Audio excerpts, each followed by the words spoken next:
Ni aitor zerbide etxesurinez, ez da. Lehen galdera da, sinpleki, zure helburua zein den txapelketa honetan. Zer nahi zinuken eskaini publikoari, eta esperientzia honetatik zer nahi zinuken jaso. Ez dakit, bagira hiru edo aurten lehen sila bat dugunak eta beste batzuk ere oso gazteak, ez dakit, behar piskat ambiziotxo egia da, baina beste ikuspegi bat eskaintzen badiegu edo gaztetasun hori. Pentsatzen publikoa ere ekarriko dugula gure lagunak eta horrek sila bari behar beste zoetan dira.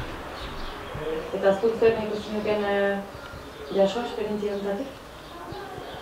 Pertsonaki silaban enuke gaizki pasa nahi eta bertsotarako gogoz nahonez uste dut aukera politu bat dela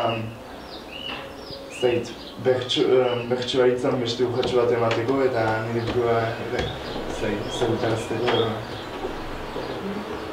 Eta jakinik txapelketa dela bertso munduaren zati bat bakarrik, uste duzu justuki iparraldeko txapelketa honek indartzen dituela beste esparru batzu ere, bertso eskolak, bertso saioak, balio duela akuilu betara edo nola ikusten? Zahantzari gabe nik ikusten dut silaba sortu denetik eta gerozta saio gehiago antolatzen dira hemen.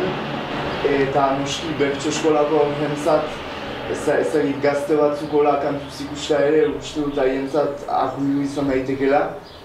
Eta orokorrean iparraldeko euskalgintzaren ere uste dut silaba festa polita bat dela eta indar erakustaldi bat edo iparraldeko frantses jendarteari begira.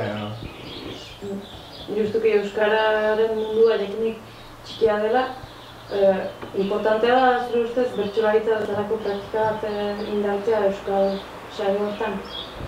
Uste dut jada nahiko indartuta dagoela beste disiplinei begira, literatura edo zinema, uste dut deia bertsoak leku zentral bat duela edo, eta beste arruak ere indartu beharko diratik. Eta azken galdera bezala, jakinik txapelketa honetan behar bat zure esker edo bestela, etorriko dela jende berria lehen aldiz saioa entzutera, jendea ez dena baitezpada bertsozalea. Zer mezu igoriko zinioke zalantzan den hori saioa joan edo joan? Nola animatuko zinioke hurbiltzeko txapelketara?